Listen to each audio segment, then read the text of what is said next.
하늘의 긍정적인 소망의 메시지를 전해드리려 하는 스티그마 미션 방송의 하늘 영성 가이드 김민자 줄리파입니다.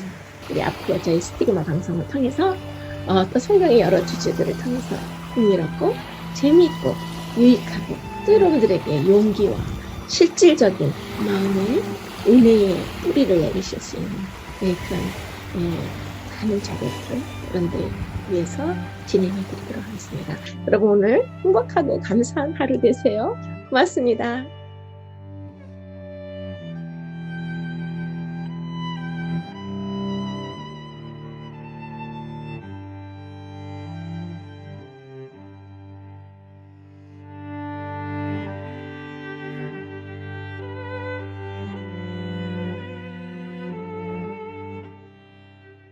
안녕하세요. 오늘은 제4과 어려운 길이라는 제목으로 이사야 7장 14절 이후의 후반부부터 8장까지 범위로 공부하시겠습니다. 오늘 그러면 주제 성경절을 먼저 보시면서 시작하도록 하겠습니다. 이사야 8장 17절입니다. 이제 야곱의 집에 대하여 얼굴을 가리시는 여호와를 나는 기다리며 그를 바라보리라. 네, 오늘 첫째 소재에서는 이제 이사야의 예언이 성취되는 내용이 나오죠. 그래서 우리 지난주에 배우신 것처럼 이제 이사야의 예언이 734년에 주어졌는데 그 내용이 이 아람 왕국, 이 수리아 나라와 북방 이스라엘의 세력이 곧 소멸될 것이기 때문에 하나님께서 이 7장에서 여러 번의 약속을 통해서 이 아하스 왕에게 그 위에 두 나라를 두려워하지 말라고 지금 말씀하셨어요. 그리고 아수르 제국의 친선 정치를 펴거나 아수르 제국에 가까이 하지 말라고 하신 이유가 세 가지가 있었죠. 그 중에 하나는 이제 아무래도 이 북방 이스라엘이 그래도 이스라엘 민족의 10지파로 이루어진 같은 동족의 나라인데 그 나라가 멸망하는 일에 직접적인 빌미를 주지 말라는 거하고 두 번째 중요한 이유는 지난주에 그 아스로 제국의 아주 그 대단한 우상의 모습을 보셨는데 그렇게 이 우상을 섬기는 이방 그 신앙에 영향을 받을 것이고 또 중요한 것은 이제 그 아스루 세력이 그 침략의 야욕에 그 욕심을 간직한 제국이었기 때문에 아무리 친선 정책을 써도 곧 남방 유다도 그 제국이 쳐들어올 것이라는 그런 세 가지 이유 때문에 하나님께서 이 친선 정책을 아수르 제국에 펼치지 말고 하나님이 예언하시는 것은 믿으라고 하는 거죠. 그런데 기어코 여러분들 배우신 대로 이 아하스 왕이 고집을 부려요. 그래서 이 자기 고집대로 이 아수르 제국을 의지하는 친선 정책으로 나아가면서 이 아하스 왕이 뇌물을 또 디글라빌레셀 3세에게 주고 이 뇌물까지 받은 이 아수르 제국의 왕은 어차피 속으로 이 북방 이스라엘과 아람 왕국을 치려고 했었기 때문에 좋은 빌미를 얻어서 이제 이 북방의 동맹들을 붕괴시키는 전쟁을 일으킵니다. 그래서 북방 이스라엘의 지역을 먼저 이제 정복하는 게 734년에 이 예언이 주어져서 1년 만에 BC 733년에 북방 이스라엘의 많은 지역이 이제 망가지고 또 인구의 일부를 이주시켜서 그 북방 이스라엘의 영토를 아수르의 한 도에 편입시키는 그런 일을 진행하죠. 완전히 북방 이스라엘이 멸망하는 것은 이제 BC 722년이지만 일단 이 733년까지 대대적인 이 전쟁을 승리함으로써 북방 이스라엘을 상당히 많이 약화시키죠. 그 다음 1년 후인 BC 732년에는 또 이 디글라빌레셀 3세가 아람, 수리아 나라를 치죠. 그래서 1, 2년 안에 하나님이 말씀하신 예언이 다 들어맞는 거예요. 그래서 BC 727년에는 살마네셀 5세가 이제 디글라빌레셀 3세를 대신해서 왕위를 이어받는데요. 그가 왕위를 이어받고 이 유명했던 왕이 디글라빌레셀 3세가 물러나자 이제 또 이스라엘의 마지막 왕이었던 19번째 왕 호세아가 저 왕이 물러갔으니까 이제 우리가 배반을 해도 되겠구나 하고 아스루를 배반함으로써 결국은 BC 722년에 북방 이스라엘이 멸망하는 그런 일을 또 저지르게 되는 것입니다. 그래서 이 본문의 53페이지에 보시면은 이제 이 북방 이스라엘과 아수르와의 관계가 나오면서 그 아수르 제국이 BC 722년에 이제 이 북방 이스라엘의 수도였던 사마리아를 점령하고 완전히 멸망을 시켜서 그 귀족이나 그 중요한 상류층 사람들 수천 명을 이제 메소포타미아나 또 메디아 나라 지역으로 옮기면서 결국 이 혈족이 다 흡수되고 혼혈이 되어서 이 이스라엘의 10지파를 이루고 있었던 그 북방 이스라엘의 정체성을 영원히 상실하게 함으로써 결국은 BC 722년에 이 북방 이스라엘은 완전히 멸망해서 역사의 세계 무대에서 사라지는 것을 우리가 이제 보는 것입니다. 자, 그러면은 본문의 53페이지에 지적을 했기 때문에 우리 북방 이스라엘 왕국에 대한 성경의 또 아수르 제국의 위협과의 관계를 한번 공부하시면 좋을 것 같아요. 지금 지도를 보시면은 지난주에 배우셨던 그 지도와 좀 비슷하지만 지금 여기 나와 있는 지도는 이제 120년을 더 거슬러 올라가서 BC 850년경부터 현재 일이 일어나는 이 730년까지의 그런 역사를 그대로 담은 지도입니다. 보시면은 파랑색이 이제 북방 이스라엘이고요. 그 다음에 위에 초록색이 아람 왕국인 걸 아신데 그 위로 이제 아시리안 엠파이어가 큰 그 자리를 차지하고 있겠죠. 이때 이 BC 853년에 아수르 제국의 살마네셀 3세, 이 살마네셀 3세는 지금 북방 이스라엘을 멸망하는 그 살마네셀 5세가 전쟁을 치르는 그 왕하고는 달라요. 그때보다는 한 120년 전의 역사죠. 그 당시 853년에 이 아수르 제국의 살마네셀 3세가 아수르 군대를 이끌고 지금 이 지도에서 보시는 것처럼 항상 그 아수르 제국의 밑에 이 북방 이스라엘하고 아람 왕국이 있으면서 상당히 많이 시달렸어요. 그래서 아수르 군대를 이끌고 이 아람 왕국과 또 북방 이스라엘의 아합 왕을 포함한 모든 동맹군과 싸우러 이렇게 치고 내려왔어요. 그런데 12년이 지나는 BC 841년까지 그렇게 이렇다 할 전과는 얻지 못했죠. 이 당시에 이 북방 이스라엘의 아합 왕은 아수르와 정면으로 이제 충돌하는데요.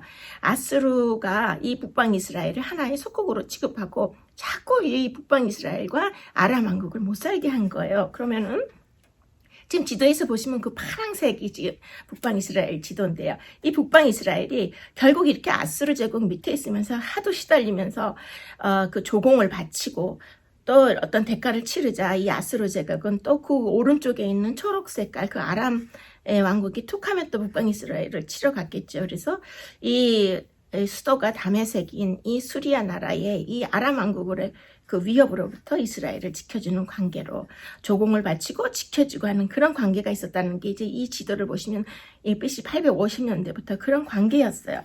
그런데 이제 이 지도에 파랑 색깔의 이 북방 이스라엘의 여로보암 왕 2세와 또 그 밑에 보면은 분홍색 핑크 지도가 나오죠. 그게 이제 남방 유다 땅인데요. 그 남방 유다의 우시아 왕이 그 뒤로 아수르의 운명이 잠깐 바뀌었을 때 지난주에 배우신 것처럼 남부 수리아와 팔레스타인의 주도권을 쥔 군주가 된 것으로 보이지만 그래도 이제 또 현재 배우고 계시는 BC 745년에 이르러서는 이 디글라필레셀 3세가 왕위에 오르면서 아수르 제국의 지위를 회복하게 되는 것이 지금 이 지도에서 보실 수 있어요. 그 다음 영상을 보시면은 북방 이스라엘과 아수르 제국의 그 전쟁하는 모습입니다.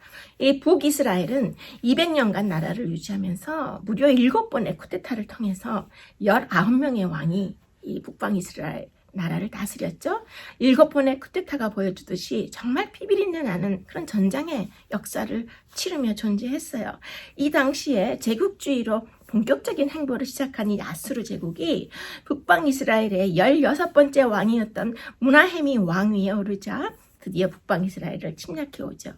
이때 그 무나헴 왕은 자기 나라 백성 중에 큰 부자들에게 각각 50달란트씩 강제로 뺏어서 이것을 아수르 제국 왕에게 은 1000달란트를 조공한 것이 열왕기하 15장에도 자세히 묘사됩니다. 그래서 지금 북방 이스라엘과 아수르 제국에 저렇게 전쟁하는 모습을 보고 계신데요.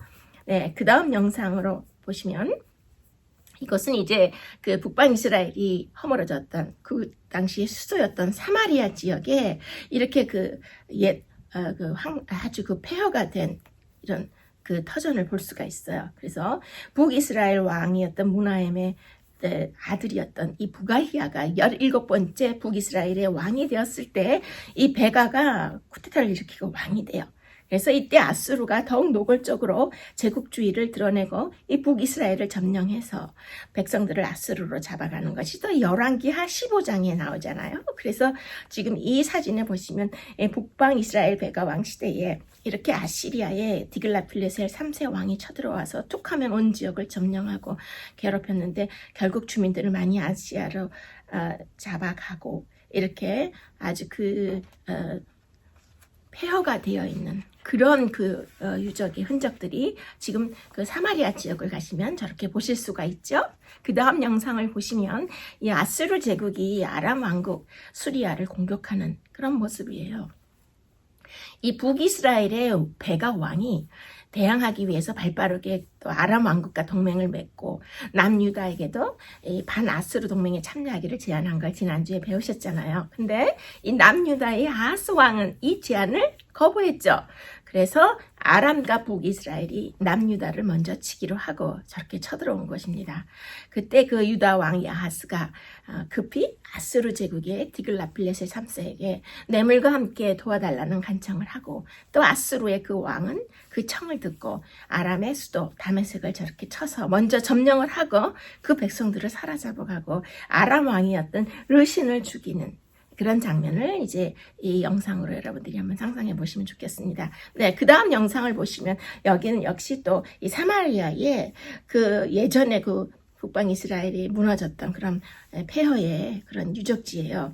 이스라엘 자손을 사마리아에서 쫓아낸 아시리아 왕이 바벨론이나 이방 나라 사람들을 데리고 와서 저렇게 북방 이스라엘 자손을 대신해서 사마리아 성읍에 살게 했어요. 그래서 결국 이러한 과정을 통해서 북이스라엘의 혈통이 이방 민족과 섞이게 되고 또 그렇게 탄생한 혼혈적인 사마리아인이라서 우리 예수님 시대에도 사마리아인들이 상당히 그 푸대접을 받고 무시를 당하는 것은 저렇게 이방 민족과 오랜 세월 이제 혈통이 이렇게 혼혈이 되어서 어떤 정체성을 잃어버렸기 때문이죠. 결국 이 북이스라엘의 10지파는 모두 이렇게 혼혈적이 되어서 아브라함 후손 가운데서 혈통의 순수성을 지킨 남방 유다의 2지파, 즉 유다 지파와 베냐민 지파 외에 또는 남방 유다에 남아 살았던 아주 소수의 레위인 빼고는 이제 혈통의 순수성을 지키지 못한 것이죠.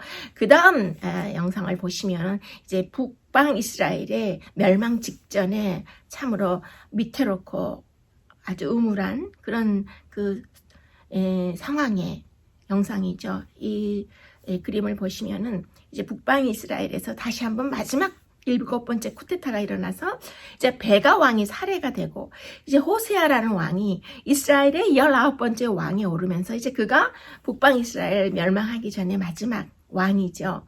그때 이제 아수르 제국의 진정한 창시자였던 지금까지 일과에서 이제 상가까지 쭉 많이 등장을 했던 그 아수르 제국의 디글라필레셀 3세가 죽게 되면서 이제 아수르 제국의 힘이 약해질 것이라고 여겼던 이 북방 이스라엘의 마지막 19번째 왕 호세아 왕이 아수르 왕에 대한 조공을 끊어버려요. 그래서 디글라필레셀 3세의 아들이었던 살마네셀 5세가 이제 아수르 제국을 잘 통치하고 있다가 이렇게 조공을 중단한 북방 이스라엘을 응징하기 위해서 살만에셀 5세 왕이 공격을 해서 지금 북방 이스라엘의 수도인 사마리아 성을 3년간 저렇게 에워싸면서 이제 그들을 멸망시키기 직전의 그 모습이에요. 자, 그러면은 그 다음 영상을 보시면은 이것은 이제 북방 이스라엘 왕 호세아 왕 때 BC 722년에 결국은 저런 모습으로 이제 아수르 제국이 이스라엘의 수도 사마리아를 점령하고 그 백성들을 잡아가고 북방 이스라엘은 결국 처절하게 멸망하고 말았죠. 결국 호세아 왕이 9년째 통치하던 때에 북방 이스라엘은 이렇게 아수르 제국에 의해 완전히 멸망을 당하는 것입니다. 그 해에 아수르 제국의 살마넷을 5세는 죽었고 또 그 부하였던 사르곤 2세가 왕이 된다고 제가 말씀을 드렸는데요. 이 사르곤 2세 왕은 즉시 혼혈 정책을 또 북방 이스라엘에게 펼치는 것을 우리가 역사적으로 알 수 있습니다. 네, 그 다음 영상을 보시면 여기에는 이제 그 북이스라엘의 수도 사마리아가 무너진 후에 북방 이스라엘의 귀족과 왕족과 상류층을 포로로 잡아가는 아주 처참한 모습이에요. 그 당시 아수르 제국이 이렇게 정복한 나라를 속국으로 만들고 조공을 받았는데 군사 지원에 참여해야 하고 또 약간의 정치적 자위권을 인정해 주었지만 저렇게 처참한 현실이 된 것이죠. 그래서 무너진 속국이 또 혹시라도 반역을 할 경우에는 반역한 왕가를 폐위시키고 새로운 왕을 택한 했는데요. 이 반역한 국가의 땅을 몰수해서 또 다른 속국에게 주고 상류층을 저렇게 강제로 이주시켜서 이 침략당한 나라가 리더십을 붕괴 당함을 계속 유지한 것입니다. 그래서 이 속국들이 이렇게 반역을 다시 할 경우에 그 나라의 왕조를 폐위하고 정치적인 자유권도 박탈하고 이 속국을 아수르 제국의 한 주로 편입시키고 총독과 관리를 파견해서 직접 통치한 것을 우리가 그 역사 문헌에서 많이 볼 수 있어요. 그런데 속국의 이런 상류층은 저렇게 영상에서 보시는 것처럼 처참하게 다른 나라로 강제 이주시키고 다른 나라의 상류층을 또 이 속국으로 데려와서 혼혈 결혼을 시켜서 결국에는 민족의 정체성을 완전히 잔인하게 말살시키는 것을 우리가 역사적으로 알 수 있어요. 그 다음 영상을 보시면은 이것은 북방 이스라엘의 우상 숭배를 했던 장세의 유적이 아직도 사마리아 지역에 남아있는 모습들이에요. 북이스라엘의 오므리 왕과 아합 왕이 다스리던 시기에 그래서 하나님께서는 엘리야를 보내셔서 일하셨죠. 아합 왕이 통치하던 때에 이 아수르 제국은 살마네셀 3세가 다스리고 있었는데요. 이때는 그 북이스라엘의 경제력과 군사력이 상당했고 또 연합군이 아수르 제국을 이기기도 했어요. 그래서 이 북이스라엘의 전성기였던 이 시기에는 상당히 우상 숭배가 만연했죠. 하나님은 타락한 북방 이스라엘을 돌이키기 위해서 엘리야와 엘리사를 또 아합 왕 시대에 보내셨던 것을 우리가 구약의 역사에서 많이 읽으셨는데 그러나 아합 왕의 부인이었던 이세벨 왕비가 바알과 아사랴 신당을 저렇게 짓고 엘리야를 죽이려 했던 것은 우린 공부를 통해서 잘 알고 있어요. 자, 그럼 그 다음 영상을 하나 보시면은 이것 역시 그 북방 이스라엘의 우상 숭배를 했던 그런 유족들의 폐허의 모습인데요. 이 하나님께서 이 북방 이스라엘의 여로보암 2세가 통치하던 때에 또 다른 선지자를 이 북이스라엘에 보내셨는데 그가 여러분들이 잘 아시는 아모스 선지자죠. 그래서 아모스 선지자를 통해서 경고하셔도 듣지를 않자 하나님께서는 이 북이스라엘을 살리기 위해 또 다른 선지자를 보내요.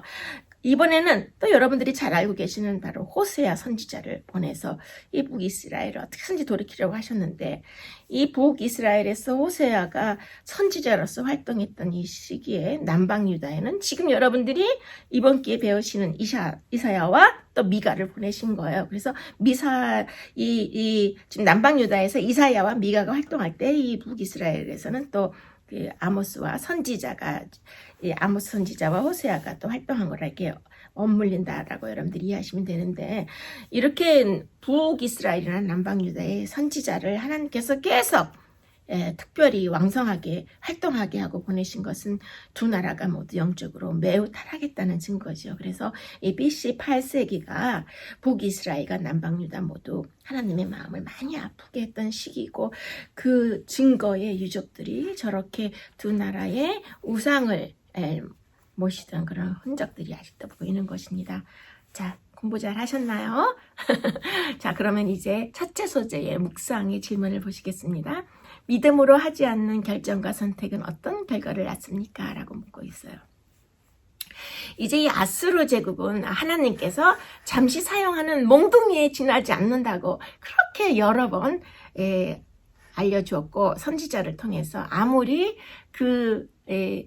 이 미래를 펼쳐 보여주셔도 아하스 왕은 선지자의 말을 듣지 않았죠. 그래서 결과적으로 볼 때에 결국은 아수르 제국 왕에게 뇌물까지 바치며 충성 맹세를 하게 되고 또 이 친선 정책을 벌였지만 결국 아하스 왕과 유다 군대는 결국 아수르군에 진멸되고 그 아하스 왕이 죽은 후에도 남방 유다의 왕실 묘지에도 묻히지 못하는 불명예를 겪게 되는 거 오늘 배우시는 거예요.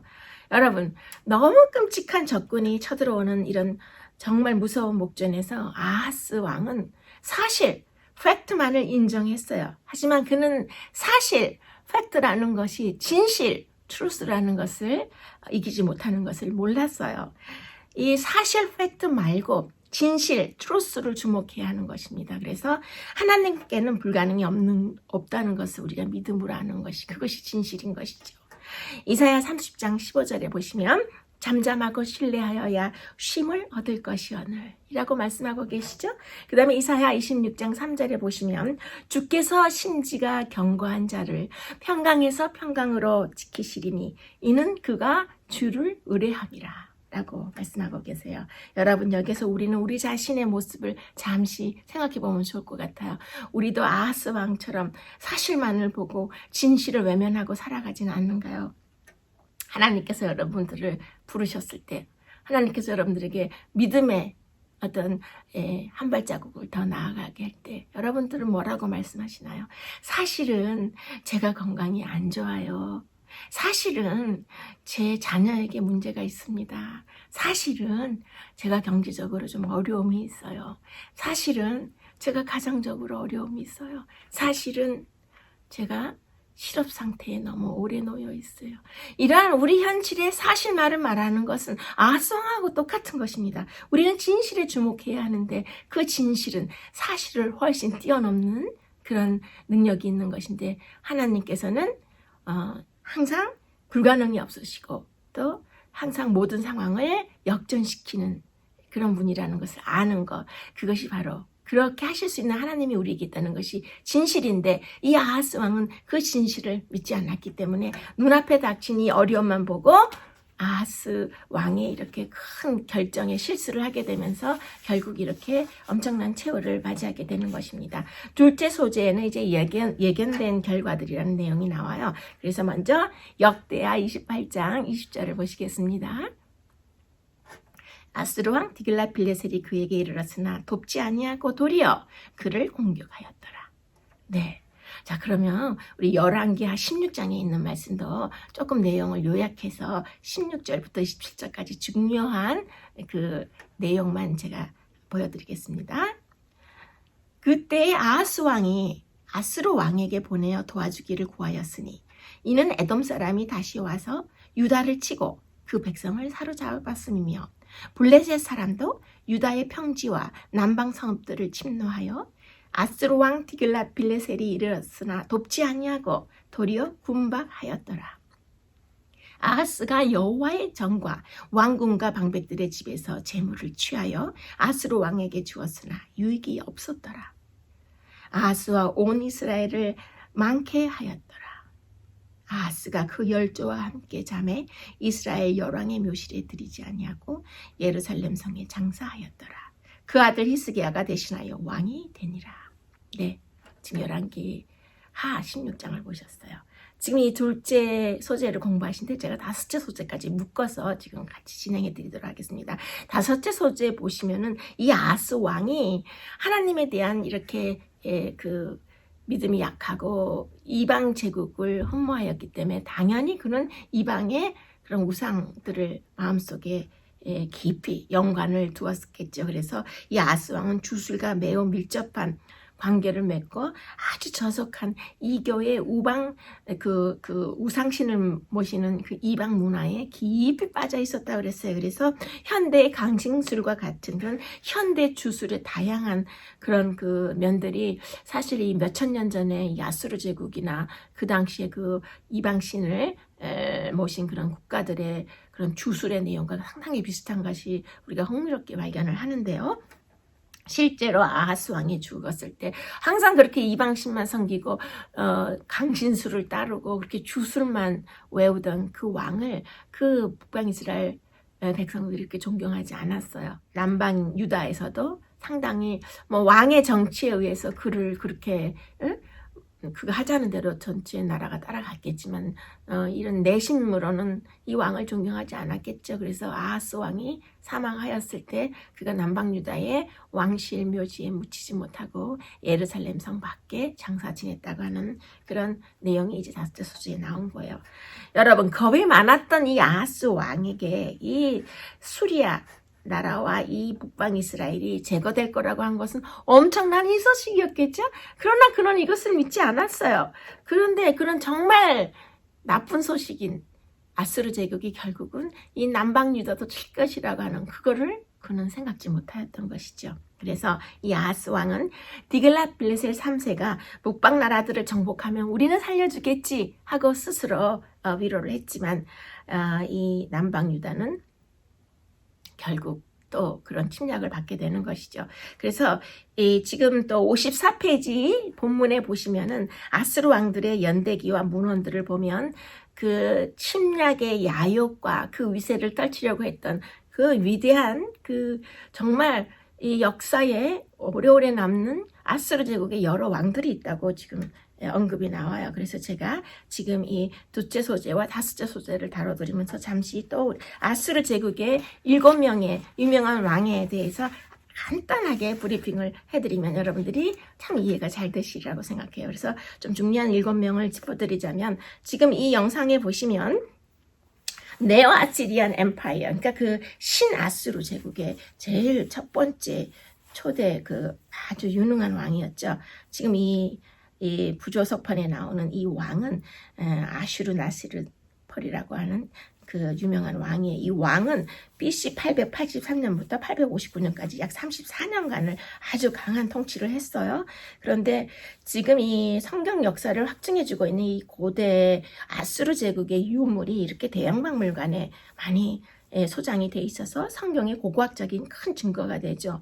이 브리티시 뮤지엄, 이 대형 박물관은 성경 역사에 대한 이렇게 광범위한 직접적인 증거와 배경적 증거들을 제공하기 때문에 아주 막대한 양의 유물을 소장하는 것으로 유명한데, 지난주에 말씀드린 것처럼 그 이유는 이제 영국의 유명한 고고학자들이 1850년대에 이 니누웨에 가서 아수르 제국의 유적을 1100점 이상 발굴을 해서 고국인 영국으로 가지고 왔기 때문에 이렇게 대형 박물관에 특별히 아수르 제국의 이런 유물과 석판이나 이런 유적들이 그 잔해들이 많이 보이는데요.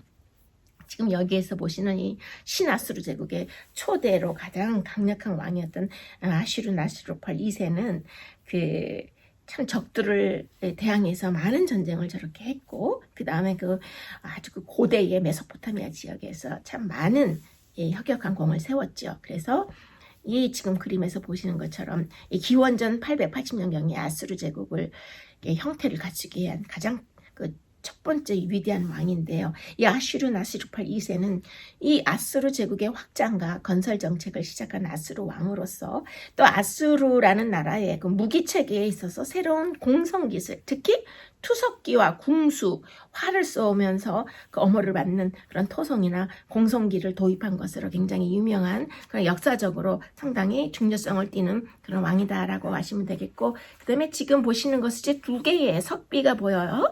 왼쪽에 있는 석비는 모습이 희미하게 보이지만 거기에 아슈르나스르팔, 지금 말씀드린 이 초대 가장 강력한 왕이었던 아슈르나스르팔 2세의 석비이고, 이제 오른쪽에 보이는 석비가 이제 조금 후에 설명을 해드릴 살마네세 3세의 석비예요. 자, 그럼 왼쪽에 이 아슈르나스르팔 2세의 석비를 먼저 보자면 정말 오랜 세월 전에 이 석비가 남아있는 게 신기한 것인데요.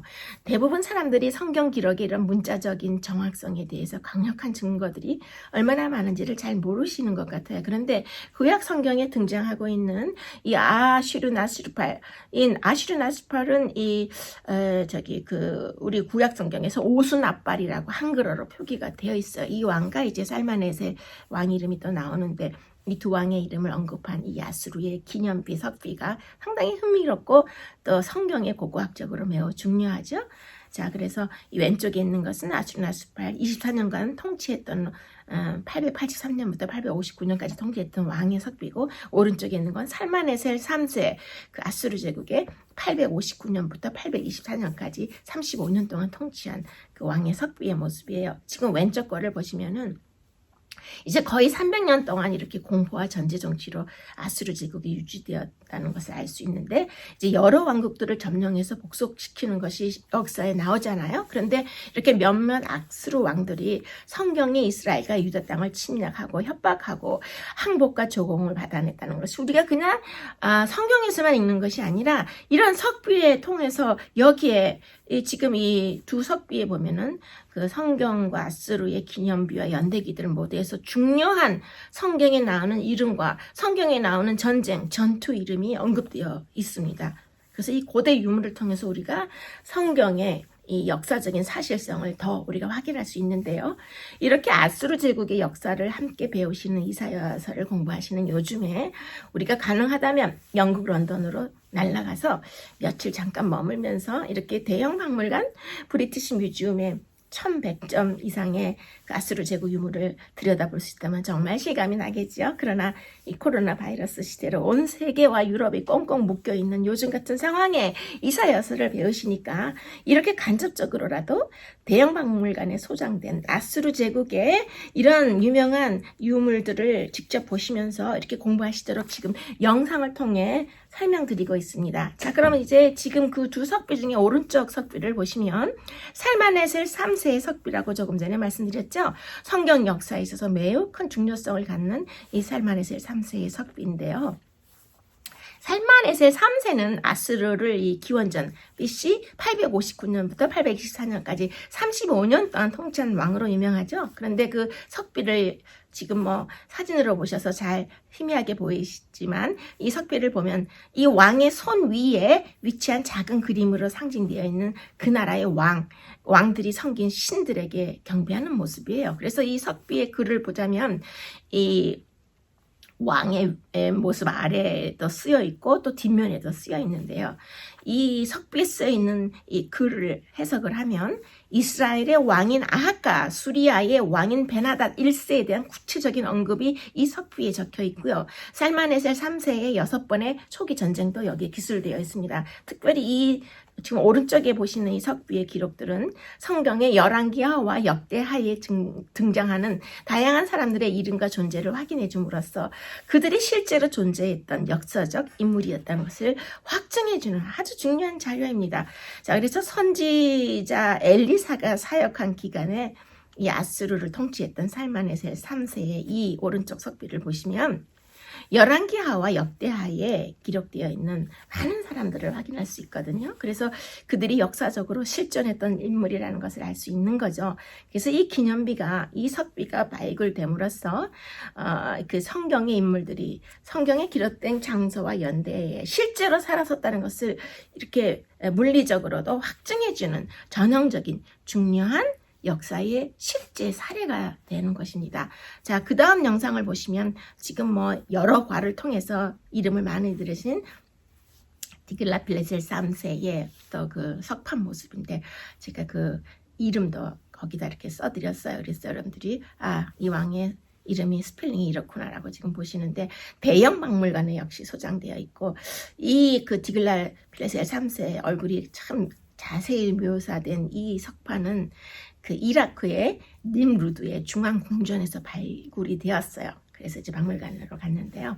이 여러 왕들 중에서 우리가 지금 계속 디글라필레셀 3세가 성경에 자주 언급되고 그분과 이 남방유다에 관계된 역사를 지금 배우고 계신데 이 아수르가 제국주의의 면모를 갖추기 시작한 것이 바로 이 왕의 덕분이라고 제가 이 과에서도 설명을 드렸어요. 그런데 이 디글라필레셀 3세 왕이 정권을 탈취하고 아수르 제국의 왕이 되면서 아수르 제국이 이략 세계 최대 강국으로 만들었어요. 그래서 아까 처음에 말씀드린 그 첫 번째 왕, 그 아슈르나시르팔 2세에 의해서 지금 또 중요하게 떠오른 왕이 바로 이 디글라필레셀 3세라고 우리가 배우셨는데, 뭐 수리아나 북방 이스라엘, 남방 유다, 애굽, 지중해 연안국을 다 손에 넣고 싶어 해서 그 그 나라의 땅을 크게 확장한 것을 지도로 여러분들이 또 여러 번 보셨고, 지금 아하스와 왕하고 관계된 역사를 이사야 7장과 8장을 통해서 제3과와 오늘 4과에서 계속 배우고 계신 거죠. 자, 그 다음 영상을 보시면 이것은 대형 박물관에 소장되어 있는 사네리 왕, 그 유명한 사네리 왕의 젊었을 때 모습이에요. 방금 설명 들으신 대로 이 디글랏 빌렛의 3세 왕의 이제 그 아들이었던 살만 에셀 5세가 이제 그 5년 동안 통치를 했는데요. 북방 이스라엘의 마지막 왕이었던 호세아를 포로로 잡아가고 감금하고 전쟁을 하는 그 전쟁통에 사망하게 되죠. 그래서 이제 이 살만 에셀 5세의 부하였던 그의 장군 사르곤 2세가 이 사마리아 북방 이스라엘의 수도를 공략하는 것을 마무리하였지만 이 사르곤 2세도 역시 암살당하게 되죠. 그래서 이제 그 사르곤 2세의 또 아들인 이 사네립이 왕위를 이어받아서 BC 705년부터 BC 681년까지 왕위를 이어받은 유명한 왕이에요. 지금 보시는 이 사네리 왕은 기원전 701년에 여러분들이 잘 아시는 대로 이 남방 유다의 예루살렘을 포위하고 히스기야에게 항복을 요구했어요. 그때 그 하나님의 기적적인 도움으로 예루살렘이 구원을 받는 것을 우리가 많이 들으셨는데, 이 사네립은 이 남방 유다의 그 예루살렘을 포위했으나 이기지 못하고 이 전쟁에서 18만 5천 명의 군사를 하나님의 천사들의 칼에 잃고 이제 니느웨로 돌아오죠. 니느웨로 돌아온 후에 자신의 아들에게 처참하게 살해당하면서 사네립 왕의 역사가 끝나죠. 이제 이 사네립 왕의 뒤를 이은 왕이 바로 이 사네립 왕의 아들이었던 에살핫돈이에요. 그래서 이제 에살핫돈이라는 왕의 이름도 우리가 이제 이 성경에서 듣게 되는데, 특히 이 에살핫돈 이 사네립 왕의 아들은 바빌론을 재건하고 그도 역시 남방 유다를 침공해서 므낫세 왕을 바벨론에 감금시킨 것으로 유명한데, 그 사건은 이제 역대하 33장에 나와 있죠. 어쨌든 지금 보시는 이 유명한 사네립 왕이 죽은 장소는 니스록의 신전이라고 되어 있는데요. 그것이 니무롯이 니누웨의 수호신으로 세웠던 니눈파의 신전으로 추정되고 있죠. 자, 그 다음 영상을 보시면 이것은 지금 사자와 저렇게 맞붙어서 싸워서 이겼다는 아수르바니팔 왕의 모습이에요. 아수르바니팔 왕은 이제 그 아수르 제국 최후의 가장 강력한 왕의 유물 석판의 모습을 보고 계신데, 이 아수르바니팔 왕은 이제 기원전 668년부터 626년까지 42년 동안이나 통치해서 아시리아 제국의 최후의 가장 강력한 왕이라서 이제 아수르바니팔 왕까지 들으시면 이제 이 아수르 제국의 중요한 7명의 왕을 여러분들이 이제 이해하시게 되는데, 그러나 이 최후의 가장 강력한 왕이었던 저렇게 사자와 싸워서 이겼던 그 아수르바니팔 왕이 죽게 되면서 이 아시리아 제국이 쇠퇴해서 신바벨로니아 제국에 의해서 멸망당하는 것을 여러분들이 또 많이 배우셨어요. 자, 오늘 보실 이 마지막 영상은 바로 그 아수르바니팔 왕, 그러니까 그 아수르 제국의 마지막 최후의 강력한 왕의 또 동상이에요. 저 유물도 남아있는데, 에살핫돈의 후계자였던 이 아수르바니팔, 성경에서 오스나발이라고 나오는 이 왕인 한 무리의 메소포타미아 사람들을 이전 북방 왕국의 영토로 이주시킨 거로 유명한데, 이 일은 그 북방 이스라엘이 한 국가라서 종말을 고한 것이 이제 BC 722년에 완전히 멸망하게 되잖아요. 그래서 오랜 세월, 그때 멸망하고 약 65년이 지난 후에 이제 일어난 일들을 이제 이 아수르 제국 마지막 왕이 또 그런 일들에 관련이 돼 있겠죠. 그래서 자신의 지배하에 있는 이런 민족들을 사방으로 흩어버린 아수르 제국의 정책은 이제 그들이 이전에 가지고 있던 민족적인 동질감이나 이 예전 국가에 대한 충성심을 말살하기 위해서 고안했는데, 특히 이 마지막 이 유명한 이 아수르바니팔 왕이 그 일을 많이 했어요. 그래서 북방 이스라엘 10지파에 속한 이 이스라엘 사람들이 이 왕의 정책에 의해서 평상시에 버림받은 민족으로 그들이 조롱했던 그 이방 민족 주민들하고 그 이 피가 섞이게 돼서 영원히 이제 역사 속에 묻혀버리는 것입니다.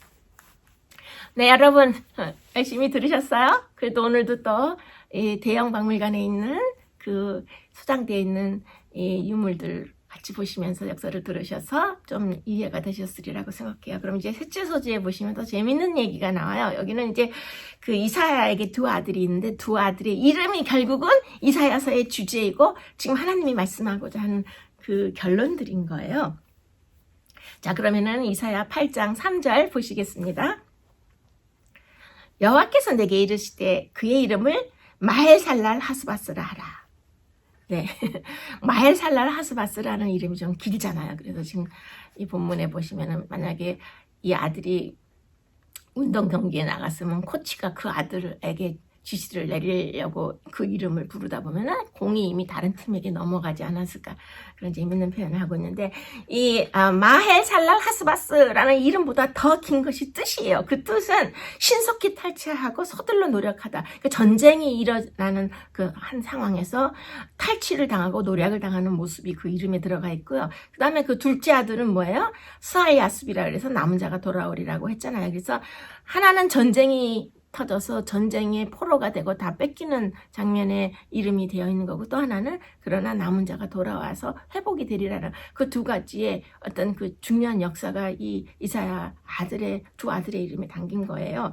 지금 이 긴 이름을 설명이 나왔는데, 여러분 현재까지 세계에서 가장 긴 이름은 미국의 한 대령, 육군 대령의 이름이라고 하는데, 이분의 이름이 너무 길어서 전쟁을 치를 때 그 긴급한 명령을 하달라 할 때 그분의 상관이 참 힘들었다고 하는데요. 그 이름을 잠시 좀 소개해드리자면, 조세터스 아돌퍼스 아메리커스 버스터시우스 레오디너스 윌스카니커스 납다리커스 알렉산드리아커스 루시어스 퀸티우스 신시나터스 윌프선이라는 이름이에요. 네, 이 이름은 스펠링이 66개가 넘습니다. 그래서 이분이, 이 육군 대령이, 그래도 우리 아버님이 지어주신 이름인데 제가 바꿀 수도 없고 소중히 간직해야 되는데요. 제가 평생 살아오면서 가장 힘들었던 것은 이 긴 이름 스펠링으로 사인을 해달라 그러면 제가 너무 힘들었어요. 그리고 제가요, 지금 나이가 이제 거의 80이 되오는데요. 명함을 한 번도 만들지 못했어요. 이름이 너무 길어서 그 명함에 공간 안에 이름이 다 들어가질 않아요. 네, 그 다음에 또 그 이름이 긴 사람으로 유명한 사람이 그 독일의 수학자로 제가 알고 있는데요. 그분의 이름은 아우구스투스 후에르디단트 메비우스 칼 게오르그 크리스티안 폰 시타우투라는 이름이에요. 너무 길죠. 그래서 그 수학자에게 배웠던 학생들이 그 선생님 이름을 한번 부르느니 한 문제, 수학 문제를 더 풀자 해서 그 학생들이 선생님 이름을 절대로 부르지 않았다고 하는 재밌는 일화가 있습니다. 아무튼 우리 그 마할살렐 하스바스라는 이 긴 이름을 우리가 생각하면서, 하나님께서 특히 이사야에게 이 큰아들과 작은 아들의 이 특별한 이름을 통해서 이사야서 전체의 주제를 보여주신 거고, 또 이 하나님께서 이 남방 유다가 심판을 받게 되고 그들이 전쟁을 겪고 다 노획을 당하고 포로로 잡혀가고 끔찍한 고생을 하지만 결국에는 하나님이 그들을 버리지 않냐고 그들이 다시 돌아와서 남은 자가 돌아오리라는 그런 메시지를 지금 주신 것인데, 그것이 지금 셋째 소재의 설명이 되었어요. 자, 그럼 셋째 소재의 묵상의 질문을 보시면, 성경의 예언은 얼마나 빨리 성취됩니까? 대부분 그것이 반드시 빨리 성취될 것이라고 경고하는 이유가 무엇일까요? 라고 지금 묻고 있어요. 저는 이 질문에 대해서 가장 확실한 대답으로 두 개의 성경절을 여러분들에게 보여드리고 싶어요. 먼저 하박국 2장 3절의 말씀을 보시겠습니다. 이 묵시는 정한 때가 있나니 그 종말이 속히 이르겠고 결코 거듭되지 아니하리라. 비록 더딜지라도 기다리라. 지체되지 않고 반드시 응하리라. 네, 하박국에 있는 말씀인데, 저는 이 이사야서를 공부하면서도 하박국을 같이 연구를 많이 했어요. 그래서 참 이 흥미진진한 내용이 이 하박국서나 요나서에 많이 담겨 있는데, 우리 언젠가 교과 공부에 이 내용이 또 하박국서나 요나서가 나오면 제가 또 여러분들에게 아주 흥미로운 특강으로 함께 공부하실 기회가 오리라고 생각해요. 자, 그러면은 지금 들으신 그 질문에 대해서 두 번째 정답은 제가 히브리서 10장에 있는 말씀으로 보여드리겠습니다. 너희에게 인내가 필요함은 너희가 하나님의 뜻을 행한 후에 약속하신 것을 받기 위함이라. 잠시 잠깐 오면 오실 이가 오시리니 지체하지 아니하시리라. 나의 의인은 믿음으로 말미암아 살리라. 또한 뒤로 물러가면 내 마음이 그를 기뻐하지 아니하리라 하셨느니라. 네, 정말 중요한 말씀이죠. 여러분, 장차 오실 분은 결코 지체하지 않고 오신다고 하셨어요. 하나님의 때가 분명히 따로 있는 것입니다. 그때는 지체되지 않고 속히 올 것이라고 말씀하고 계시는 거예요. 저는 이번에 어려운 일을 많이 당하면서 진짜 하나님이 살아계신가? 하나님은 내가 어려울 때 왜 이렇게 빨리 임하시질 않지? 이러다가 내 인생도 이렇게 끝나버리는 거 아닌가? 그런 어려운 생각도 많이 했어요. 그러나 하나님의 때는 정확하다는 것을 우리가 이 말씀을 통해서 알게 되는 것이죠. 하나님을 믿는 믿음으로 우리가 얼마나 오래 기다렸나요? 우리는 그렇게 아직 오래 기다리진 않았어요. 우리가 쉽게 지칠 뿐인 것이요. 자, 그래서 우리 그 셋째 소재의 적용의 질문을 또 보시자면, 생각하지 못한 때에 예수님의 재림을 맞지 아니하려면 우리는 어떻게 깨어 있어야 하나요? 라고 중요한 질문을 묻고 있어요. 매일 매 순간에 깨어서 우리 시간을 어떻게 보내야 하는가? 이제 그것이 저는 그 답이라고 생각하는데요. 우리 인생에서 정신이 맑은 그 시간을 한 80세까지 잡으신다고 한다면 우리가 이 365일을 곱하면 우리 평생에 3만 일 정도 살아가는데요. 우리 그 하루하루를 수표 한 장으로 생각하면은 우리는 한평생 살면서 3만 장의 수표를 쓰게 되는 거예요. 그래서 우리 인생은 3만 장의 백지수표다라는 말이 있는데요. 그런데 이 수표가 신기한 게 그날 쓰지 않으면 그 수표가 무효가 되는 거죠. 그리고 또 중요한 것은 우리의 인생의 이 매일매일의 수표는 백지수표예요. 백지수표라는 것은 그 액면가가 정해져 있지 않아요. 자기가 그 X를 쓰는 만큼 그 수표가 이제 그 가격을 갖고 있는 것인데, 이 수표의 액면가는 내가 하루를 어떻게 보내느냐에 따라서 우리가 매일매일 받는 이 수표의 가치가 달라지는 것이죠. 몇천 원, 몇 불, 몇만 원짜리 그냥 싸구려 수표로 우리가 그날 하루 수표 X를 쓸 수도 있고, 아니면 몇억 원, 몇십만 불의 고가의 그 수표의 X도 우리가 쓸 수 있어요. 그래서 백지수표인 것입니다. 공짜 선물로 받은 이 하루하루라는 백지수표를 우리가 어떻게 후회 없이 살아가는가가 우리 그리스도인 인생의 성공이 달려있다고 생각해요. 우리는 자유로운 시간을 가꿀 수 있는 능력을 스스로 키워야 한다고 했어요. 지난주에도 말씀드린 것처럼 지금 이 코로나 시대에 나에게 주어지는 나 개인의 시간, 자유의 시간이 너무 많아서 어찌할 바를 모르고 나태하고 낭비하고 계시진 않으신가요? 우리가 꿈에 그리던 은퇴 생활이 다가오면 갑자기 65세 넘어서 여러분들이 은퇴하셔서 이제 시간이 너무 많아지면 그 많아진 시간을 어찌할 줄을 모르고 언리미티드 프리 타임에 대해서 굉장히 버거운 부담감을 느끼는 분들도 많다고 제가 들었어요.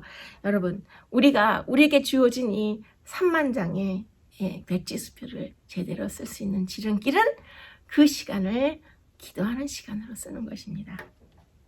컴퓨터를 이렇게 검색을 하시면 컴퓨터에서 이 성경에서 검색어를 치시면은 기도하라는 말이 무려 3,000번 이상 나와요. 결국 성경의 메시지는 기도하라는 메시지죠. 뭐 제가 예전에도 말씀을 드렸습니다만 아브라함 링컨 대통령은 항상 그 대통령 집무실 옆을 사무실 하나를 기도 발전소라고 붙여놨어요.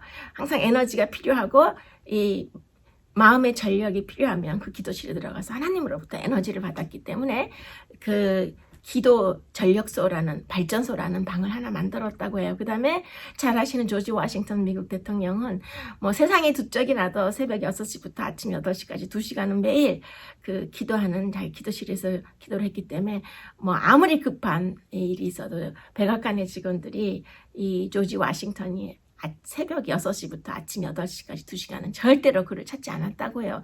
또 잘 아시는 대로 이 위대한 종교개혁가인 존 웨슬리는 뭐 그 어머니가 그렇게 앞치마를 뒤집어 쓰고 시도 때도 없이 기도하는 모습을 보며 자라서 그의 신앙의 기초가 됐다고 지난주에도 말씀을 드렸어요. 그래서 이 존 웨슬리는 나는 우리 어머니 같이 그렇게 나를 괴롭히고 방해받는 그런 존재들도 없으니 나는 정말 기도를 열심히 해야 되겠다 해서 매일 새벽 4시부터 아침 8시까지 무려 4시간 동안 60년을 하루도 거르지 않고 기도한 거로 유명해요. 그래서 이 존 웨슬리의 이런 종교개혁의 영성이 그의 매일 4시간씩 드린 새벽 기도에서 나왔다라는 것을 우리가 생각하면 이분들은 그들의 이 백지수표, 인생 백지수표를 하루하루를 너무 값지게 정말 몇억 원의 가치로 살지 않았을까 그런 생각을 하게 되었어요. 이제 넷째 소재를 보시겠습니다. 이 넷째 소재는 세상의 것을 두려워하는 것과 하나님의 것을 두려워하는 게 무슨 차이가 있나? 이제 그런 내용이 나오죠. 그래서 이 세상의 것을 두려워한다라는 것은 우리가 무서워서 피하는 것을 의미하겠죠. 그런데 하나님을 두려워한다는 것은 하나님을 너무나 우리가 사랑하고 감사하고 존경해서 그에게 영광을 돌리는 경외심의 두려움이라는 것이 결론적으로 그런 뜻이죠. 이제 이사야서 8장 12절에서 13절 잠시 보시겠습니다. 그들이 두려워하는 것을 너희는 두려워 말며 놀라지 말고 만군의 여호와 그를 너희가 거룩하다 하고 그를 너희가 두려워하며 무서워할 자로 삼으라. 네, 여기서는 이제 하나님을 두려워하고 그분께 영광을 돌리라는 내용인 것이죠. 그래서 인간의 운명을 결정지을 최후의 신앙의 포인트는 바로 하나님을 두려워하는 것이라는 말씀입니다. 그래서 우리 지금 이사야 8장을 보고 계신데 이 하나님은 이사야에게 사람들이 두려워하는 것을 두려워하지 말고 오직 하나님만을 두려워하라고 훈계하셨어요. 그래서 이 성경 전체 중요한 주제가 또한 하나님을 두려워하라는 것인데 하나님을 진정으로 두려워한다는 것은 온 우주 최고의 주권자로서 하나님을 우리가 제대로 인식을 하고 하나님께 경외심을 드리면서 그렇기 때문에 다른 모든 이 세상에 크고 작은 두려움을 넉넉히 이길 수 있다는 것이 지금 읽으신 이사야서 8장 12절에서 13절에 나와 있는 뜻입니다. 네, 여러분, 우리는 때때로 하나님의 음성을 듣기가 참 어려워요. 왜 그런가 하면 우리 삶이 걱정과 근심 그리고 소음과 아주 잡다한 잡념으로 우리 속이 꽉 차 있기 때문에 우리가 하나님의 음성을 듣기가 너무 힘든 것이죠. 그렇기 때문에 하나님께서는 우리 심령의 깊은 곳까지 들어오시기가 참 힘들다고 하셨는데요. 여러분, 우리가 하나님의 은혜와 자비의 샘물을 매일 마시라고 했습니다. 매일 하나님과 동행하고 하나님과 대화를 나누어야 하지 않겠습니까? 우리가 이렇게 평화로울 때 하나님의 은혜와 자비를 넉넉하게 우리의 심령에 비축해 놓아야만이 우리가 시련과 두려움과 도전을 받을 때에 그 하나님의 강한 손이 이미 우리 속에 존재하시고 우리를 붙들고 계심을 우리가 충분히 느낄 수 있는 것입니다. 그래서 우리 평상시에 우리가 어떻게 시간을 보내는가가 중요한 것이죠. 넷째 소재의 적용의 질문을 보시겠습니다. 지금 그대에게 있는 불안감과 두려움은 무엇입니까? 그대의 신앙에 어떤 영향을 미치고 있습니까? 네, 제가 이번에 저희 어머니와 남동생을 잃고 너무 힘든 시간을 보냈을 때 하나님께서도 이런 말씀을 하신 것 같아요. 남을 위로할 수 있고 남보다 더 극적인 어려움을 겪은 후에 진정으로 타인을 위로할 수 있기 때문에 그렇게 힘든 일을 겪은 것이 이렇게 말씀을 전할 수 있는 자격증, 서티피케이트를 얻은 것이라고 생각하고 힘을 내야 되지 않겠는가 이런 마음에 말씀을 주셨을 때 저는 그렇게 하나님께 대답을 했어요. 하나님, 저 이런 서티피케이트, 이런 자격증 안 따도 좋고 이렇게 말씀 전하지 않아도 좋으니까 사랑하는 어머니 좀 다시 돌려주세요. 우리 남동생 다시 돌려주세요. 그리고 울고 기도한 적이 있어요. 그래서 꿈속에 휠체어를 타신 어머니가 이렇게 나타나면 제가 요즘도 엄마 너무 미안해, 엄마 미안해, 엄마를 마지막 순간에 지켜드리지 못해서 너무 미안해, 엄마를 외롭게 해드려서 미안해 하고 제가 지금도 꿈속에서 울부짖어요. 그러면 저는 그런 꿈을 꾸다가 눈을 뜨게 되면 하나님이 어디 계신가? 왜 나를 이렇게 내버려 두시는가? 왜 우리에게 이런 고통을 겪게 하시는가? 이런 고난을 통해서 도대체 하나님이 원하시는 것이 무엇인가? 제가 절규하게 됩니다. 그런데 이제 또 몇 달 시간이 흐르고 이렇게 또 하나님의 영성 속에서 위로를 받다 보면 저는 이제 욥기 42편에 있는 욥의 고백이 저의 고백이 되었어요. 내가 주께 대하여 귀로 듣기만 하였사오나 이제는 눈으로 주를 배웁나이다. 너무 극적인 어려움과 고통을 겪게 되면 이제 하나님을 귀로만 들어서는 버틸 수가 없고 하나님을 내 눈으로 보아야만이 버틸 수 있는 힘을 주시는 것입니다. 여러분, 이사야는 이런 위험의 나라가 흔들리는 이 순간에 하나님을 보기 시작했다고 했어요. 그래서 달라지기 시작한 것입니다. 상황은 똑같아요.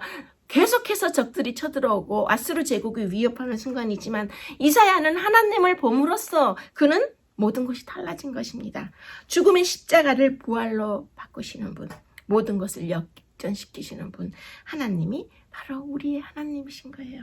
그래서 아하스 왕은 이러한 하나님의 실력과 크기를 몰랐던 것 같아요. 그래서 하나님께서 역사의 주관자가 되시고 이렇게 온 세상을 통치하시는데 이 아하스 왕은 오로지 눈에 보이는 아수르 제국만을 두려워하고 북방 이스라엘과 이 아람 왕국을 두려워해서 하나님의 능력을 제한한 것입니다. 그가 하나님을 전혀 의지하거나 믿지 않았어요.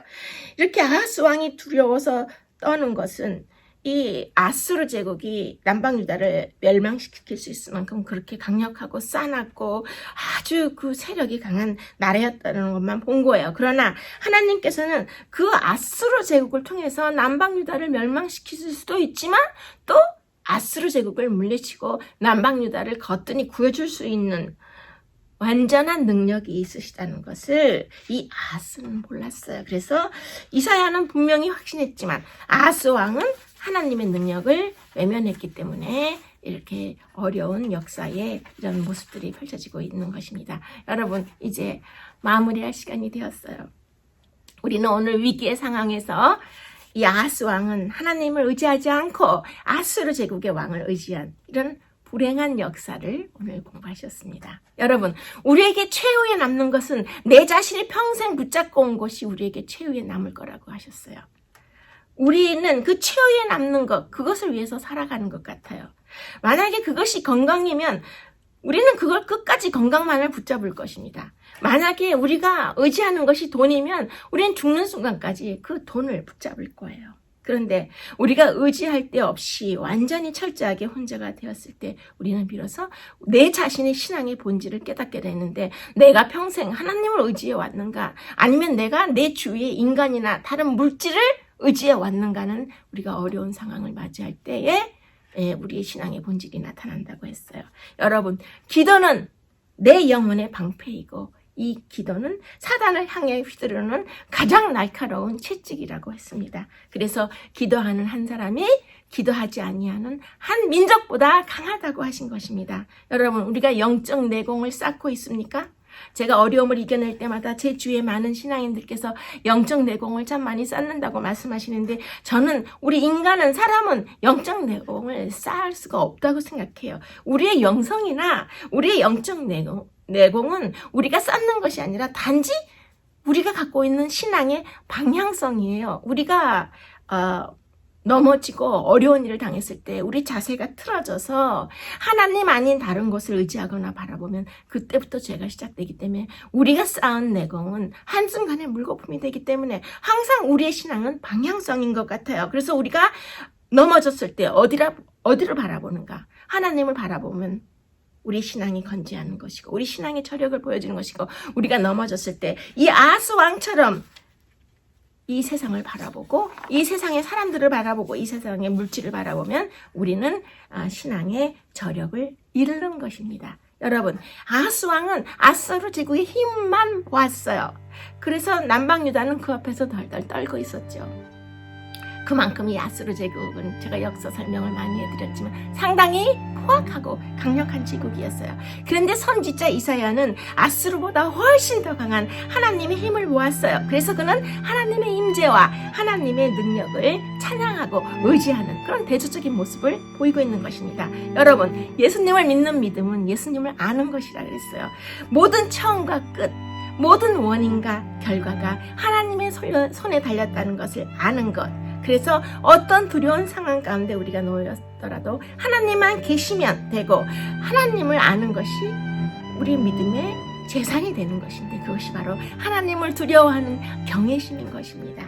여러분, 우리가 이 선지자를 통해서 많은 그 성경의 이야기를 했지만 선지자는 하나님의 직통 계시를 받은 사람이에요. 그러나 하박국 선지자처럼 선지자도 하나님을 놓칠 때가 있고 또 하나님의 임재와 응답을 많이 경험한 사람이라도 하나님을 놓칠 때가 참 많아요. 그래서 우리는 지금 이 순간 하나님을 바라보지 않고 이 아하스 왕처럼 잠시 세상을 의지하거나 세상을 바라보면 우리는 무너질 수밖에 없는 것입니다. 견딜 자가 없는 것입니다. 우리가 아무리 연단을 받고 버티는 법을 배웠다 하더라도 주님을 바라보게 되었다 하더라도 우리는 슈퍼맨이 아니에요. 우리는 예전에 바라보고 성공한 신앙을 갖고 있다 할지라도 오늘 지금 이 순간 하나님을 놓치면 아하스 왕처럼 우리도 무너지고 마는 것입니다. 여러분, 아침에 눈을 떴을 때 어떤 느낌이 듭니까? 오늘 하루가 너무 무겁고 버겁지 않으십니까? 그래도 우리는 오늘 하루를 살아가야 합니다. 오늘이라는 이 하루가 내게 주어졌을 때 이 백지수표를 잘 쓰면서 하루를 살아내야 하는 것입니다.